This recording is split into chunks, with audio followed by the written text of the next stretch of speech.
Today on Review This Thing, we're going to review this thing, the PowerXL Air Fryer Pro.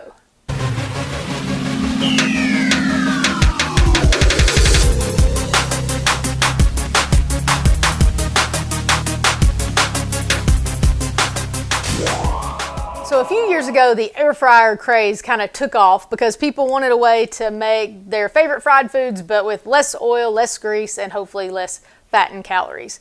About a year and a half ago, we found these on a really good deal, so we figured, you know what?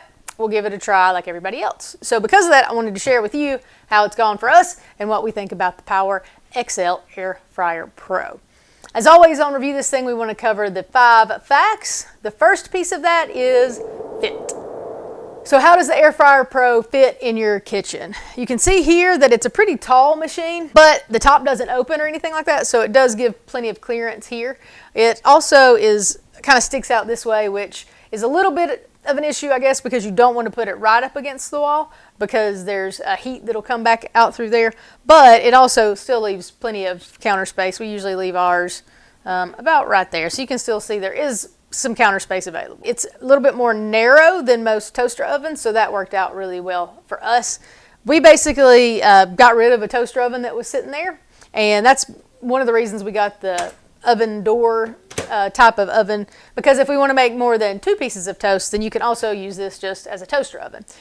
So for us, it was pretty simple. The fit was great because we just took that toaster oven out and replaced it with this. Perfect spot, no issues at all. Now, if you have less counter space than we do, or if you have all the appliances that you already need and don't have room for another one, then the fit's going to be pretty terrible for you. For us, it fit absolutely perfectly for our needs, and it also fit in the space we had available. So, because of that, I'm going to have to give fit a 5 out of 5.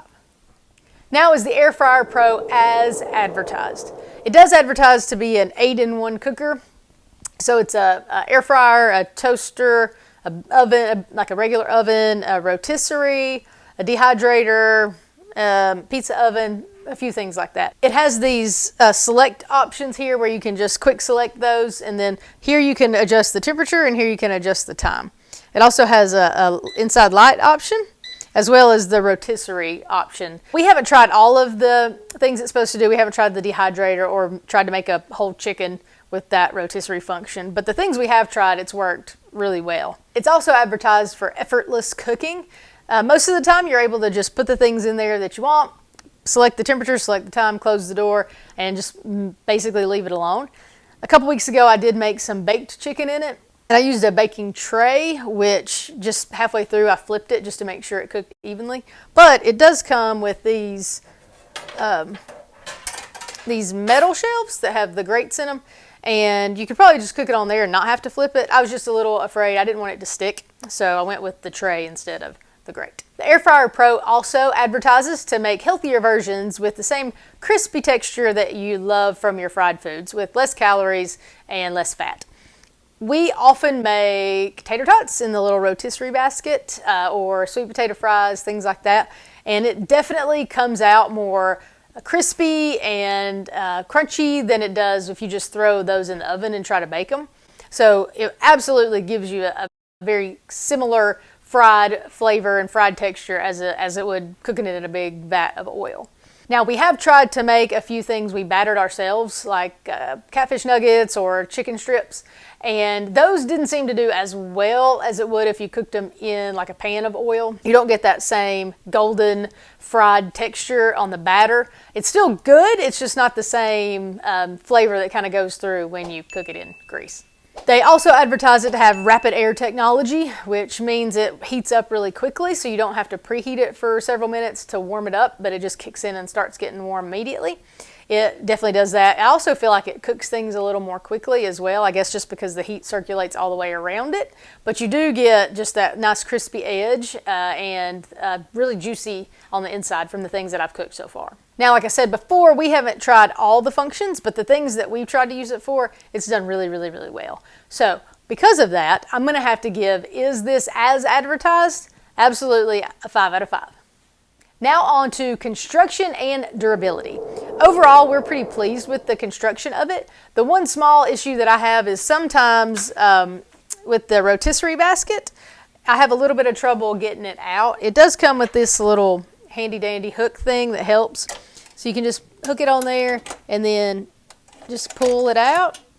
But once you get it out, where I've had the trouble is because it'll be hot then, and you still have to open it to empty it. So then you end up having to get something to grab the end of it anyway, so that you can then open the end and pour it out.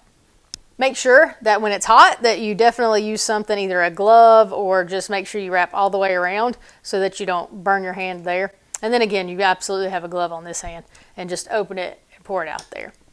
But sometimes it's a little tricky getting that basket out, and you have to work with it a little bit because it has to sink in on the left so that it'll rotate. That's one issue that I have, but it's a pretty minor issue, so I don't get too worried about it. Do make sure though, if you're going to use the rotisserie function, you slide it in those little slots, and then you want to make sure it clicks in to the left or else it won't rotate. I can't speak to the rotisserie function, like I mentioned, because we haven't tried it, other than the basket. So cooking a whole chicken or making the skewers, the meat on the skewers, I don't really know about that and the construction of that material, but so far with everything we've had, we've been pretty pleased. Another thing with construction to consider is that heat does dissipate out the sides and the back of it, so we don't want to have it right up against the wall or have anything right up against it that you don't want to get hot.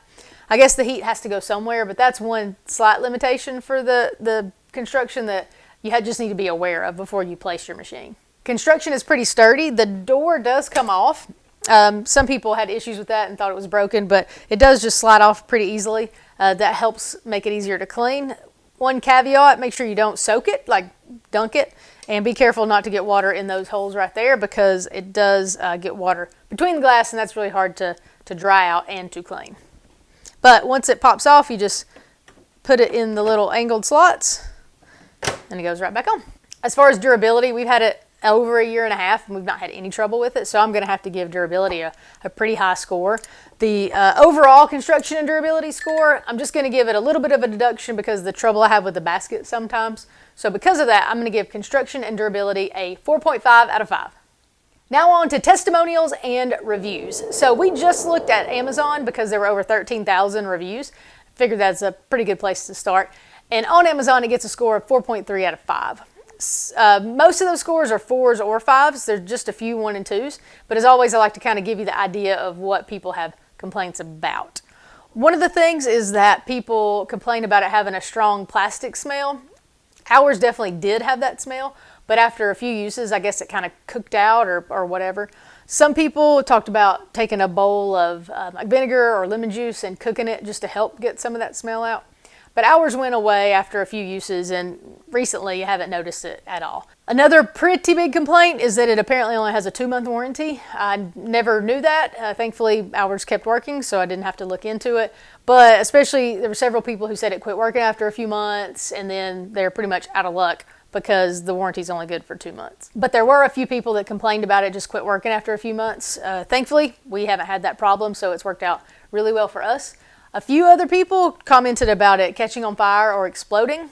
Thankfully, we've not had that issue.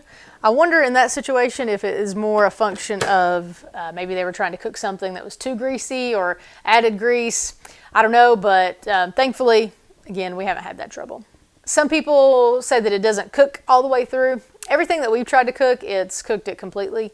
All the way through with, like we said, those crisp edges and that sort of thing. Overall, everybody's really happy with the machine, 80 some odd %, but there are a few issues and I always like to make you aware of those. So we always have to go with what the reviews actually give us. Because of that, we're going to give testimonials and reviews a 4.3 out of 5. Now for the reason you came here and watched this whole video. Should you buy this thing?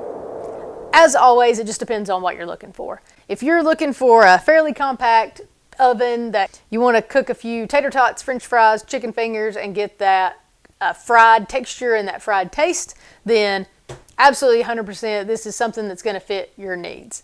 Now, if you're trying to make gourmet meals or cook a big pizza or a whole something bigger, then it's probably not going to fit your needs because it's not going to be big enough.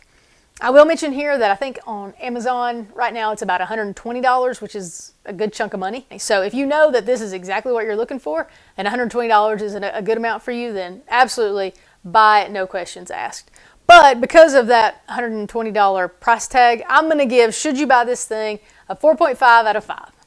Hey, thanks for watching our video. If you have one of these Air Fryer Pros, then please comment below and let us know how it worked out for you. If you have any other questions, comment below as well. Please follow us on Facebook and on Instagram. And if you don't mind, go ahead and hit that subscribe button so you don't miss anything coming from us in the future. Have a great day.